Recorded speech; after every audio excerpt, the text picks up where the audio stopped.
So let us now talk about agricultural extension. Agricultural extension is a sort of activities which aim to deliver information, to deliver new technologies, to deliver new certain types of inputs, agricultural inputs to the farmers in order to achieve certain results. For example, to increase productivity of their production, to increase quality of their production, to increase their ability to sell their products, to market their products, and in end effect to increase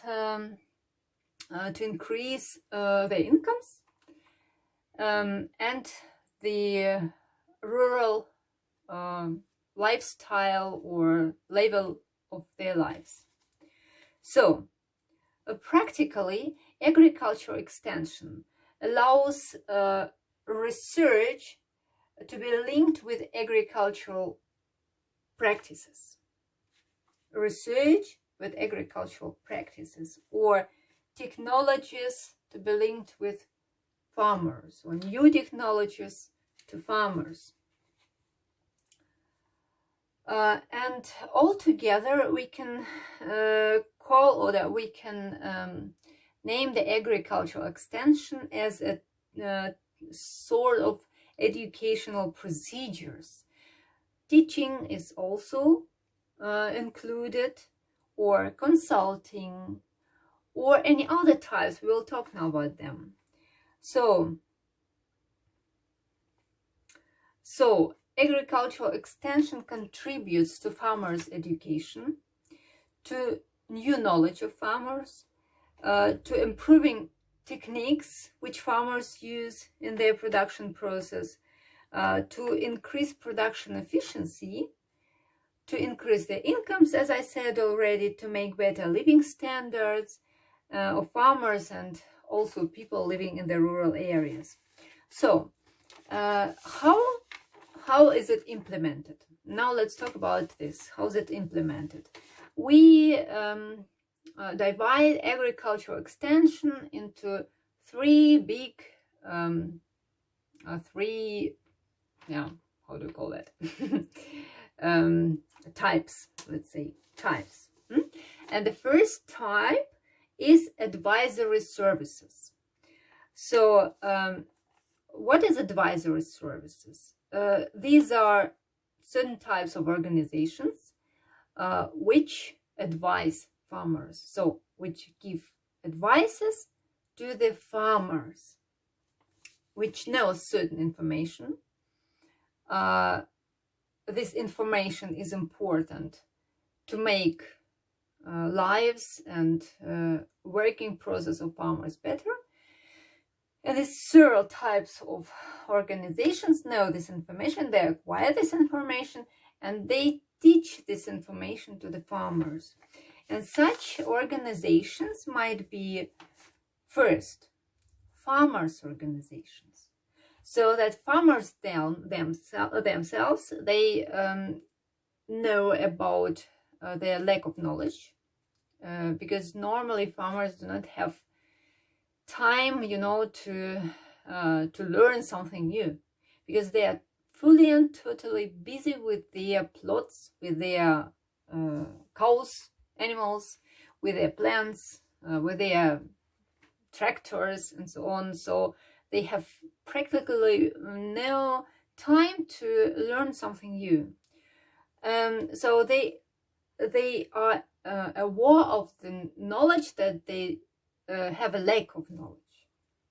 So what do they do in a good way, right? So I'm not talking now about all farmers working in Russia, particularly because agricultural extension is unfortunately right now is not quite developed, as good developed in Russia as it is developed outside or in some other countries.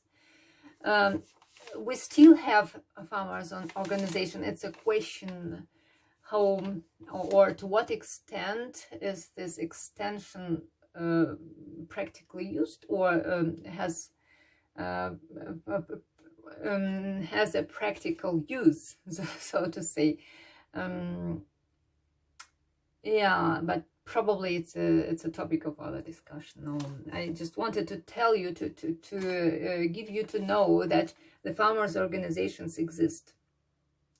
So farmers come together, and as far as they know that they lack of knowledge, they form farmers' organization which supply farmers with knowledge. So, for example, they may delegate to some of their neighbors or their participants of these organizations. They can delegate them the ability to learn new technologies and to bring these technologies to the area, yeah, through these farmer organization. Or they can employ an employee who is not a farmer and who is working only for looking for new technologies, for new special types of equipments and so on and so forth, in order to bring these new things to this farmer organization, which will contribute this knowledge to the farmers directly. So the first is the farmers organization. The second type of advisory services is advisory bodies. They are typically set by the governments, and they aim to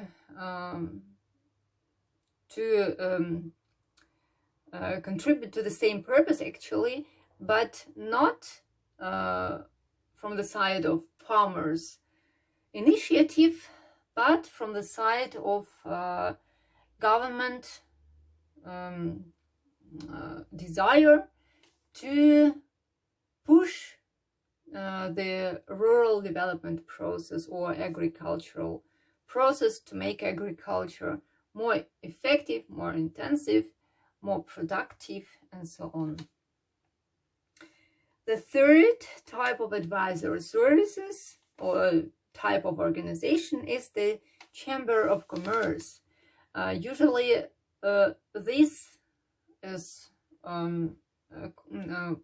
is presented in almost all big cities in Russia, and the Chamber of Commerce help farmers to trade their products regionally and across the whole country, and maybe sometimes even abroad. The fourth type is the fourth type of advisory services are also farmers' organizations, but a special type of farmers' organizations where they are not separated from farmers itself, but where the farmers are incorporated in these organizations to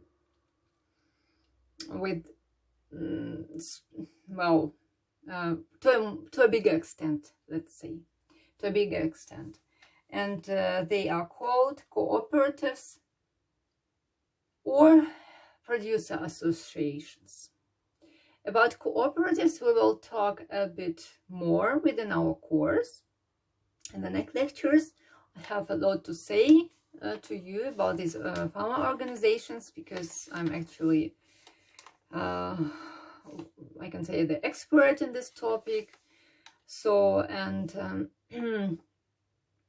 to my extent, or to my view, this might be one of the better ways to organize agriculture and agricultural process in rural area from different perspectives, not only from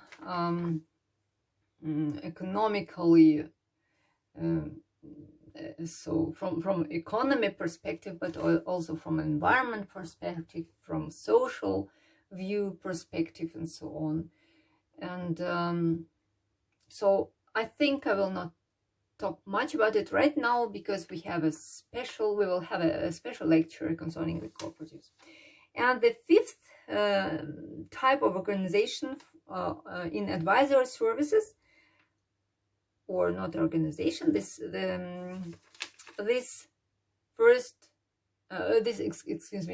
fifth type is the private professionals. Just experts like me, for example, who work by their own and advise by their own. So like I was also invited to some areas, to some cities as an expert, to give some lectures, to give some knowledge, and so on.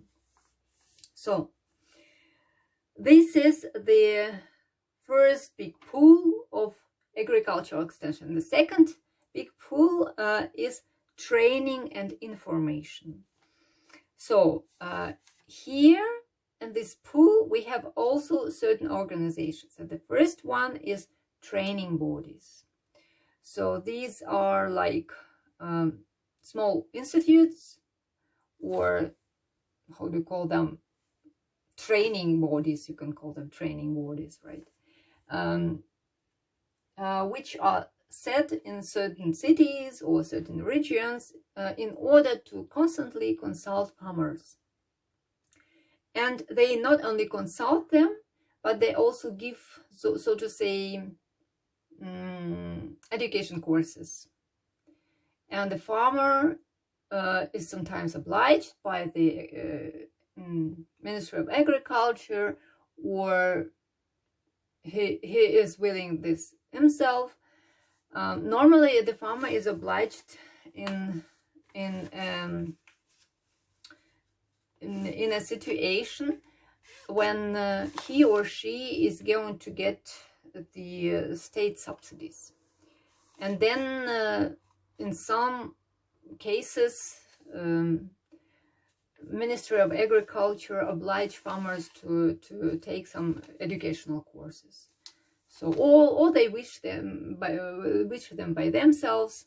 So there are such training units which give courses on certain types of agricultural directions. For example, in planting something, in planting wine grapes, for example.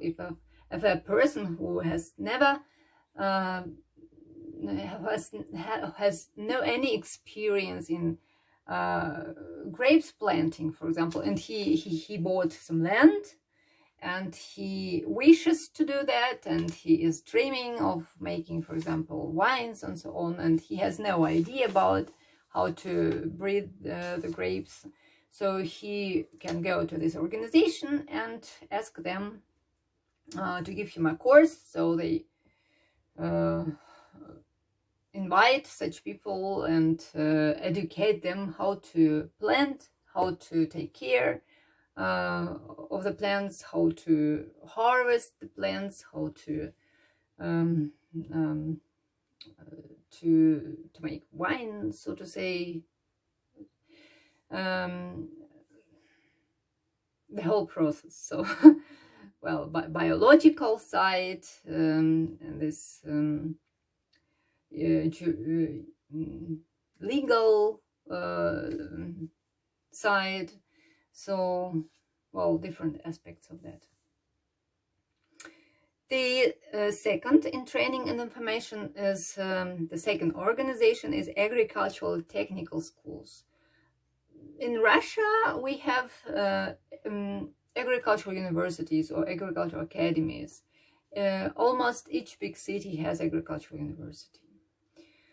So outside Russia, we can talk about universities which have agricultural departments or faculties. So, and apart from that, certain institutes which make studies, which just collect students, and educate them for agricultural professionals. And now we come to the third pool of agricultural extension. services, and this is called research and experimentation. And that is what actually I am linked to, because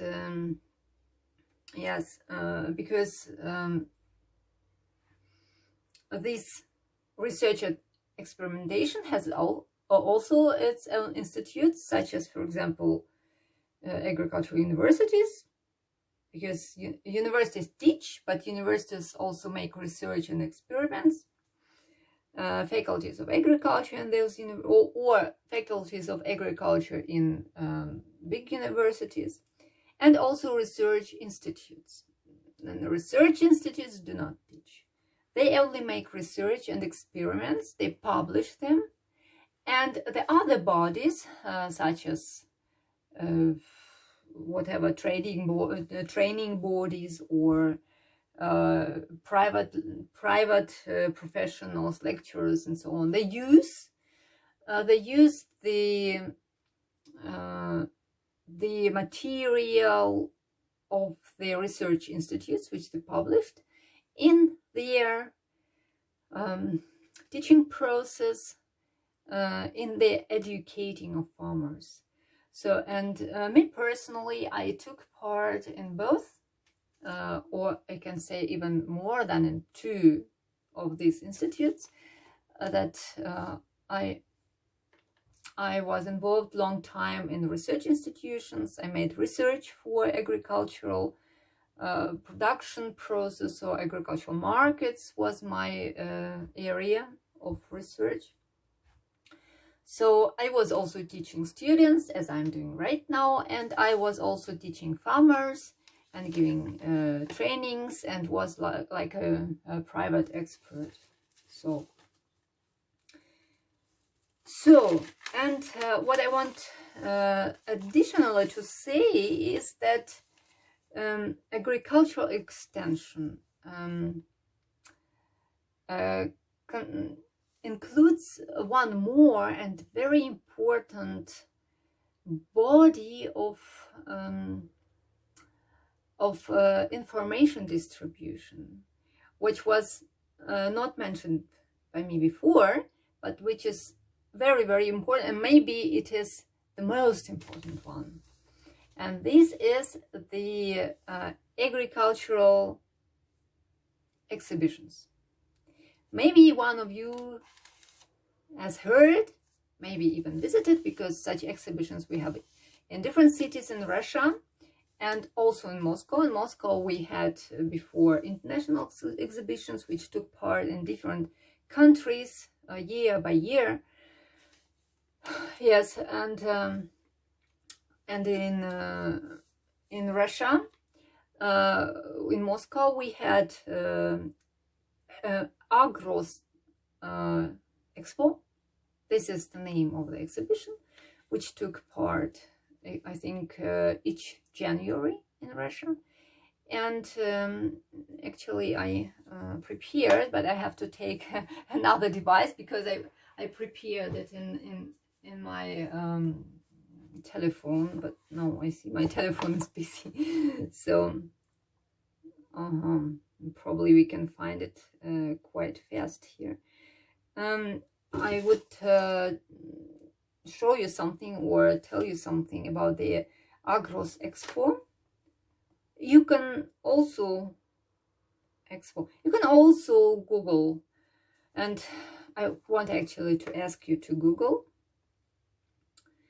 about this exhibition. So it is, you know, it is a place, which takes part in big buildings, big halls. It was in, I think, in Moscow. Where was it? In some exhibition halls. I think each time it might be in some different exhibition halls. Yes, and it's a very, very big area where there are small points everywhere, and in these small points, or how do you call that, places, Yes. Different firms, different companies can present themselves, and these companies address different types of agricultural production process. It might be whatever. It might be animal production. I think the on this website, this is agros-expo.com. So you can find, you can have a look, and you can have an overview about what the exhibition is. And these companies, they are attached themselves, or they represent several different businesses concerning which are included in agriculture, yes, which are linked to agriculture. So, and they offer 3 directions of businesses. This is machinery and equipment, this is feed and veterinary staffs, and this is genetics and breeding material.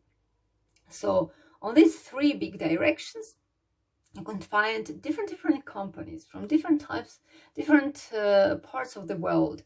They're coming from Europe, from whatever, from USA.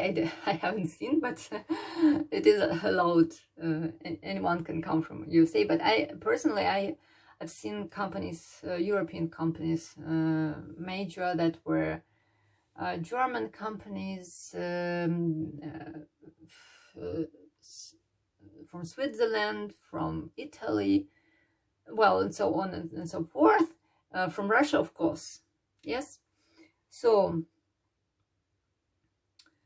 and all these companies presented technical equipment, tractors, combines, harvesters, whatever. Sometimes they even brought them there, so you can try it. Yes. Other companies brought animals. Well, just make some place for the animals, and animals are running over there, so you can also touch them, you can show them, talk to them, whatever you like. Yes, and actually, frankly speaking, that was first time in my life when I saw something that was, you know, but they call it sheep, but they saw like pigs. I don't know if you have ever seen such animals. That was first time I have seen something like that. So that so some I don't know what was the that special in this race of sheep.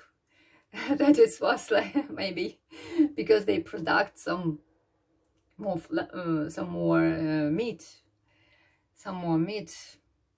I don't know. But anyway, this is the place where you can truly find some new races of animals, new technological pieces that you have probably never seen before, and so on and so forth.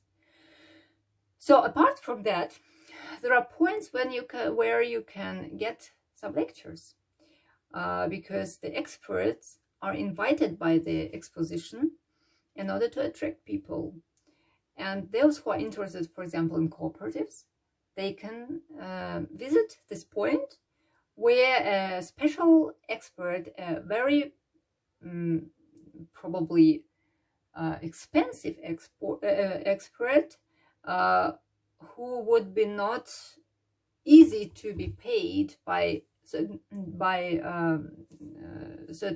farmers, is invited by the exhibition management, is paid by the exhibition management, and farmers can come and take his or her lectures for free. So this is also a good type of agricultural extension, or a good type of example, or a good example. I think this is one of the best examples for agricultural extension, where the farmers who are not interested to take part in any organizations, to certain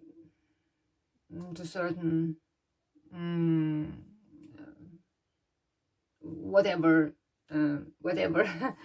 ideas might they have, who are not interested in taking part in any organization, they can just personally visit such exhibitions and personally try new types of production possibilities, try and talk with people who are selling them, and they can consult them personally and so on. So I would like to ask you also to visit the website of this Agros Expo. I think the next exhibition is planned for the 25th, 27th of January 2023. And personally try this agricultural extension by yourself.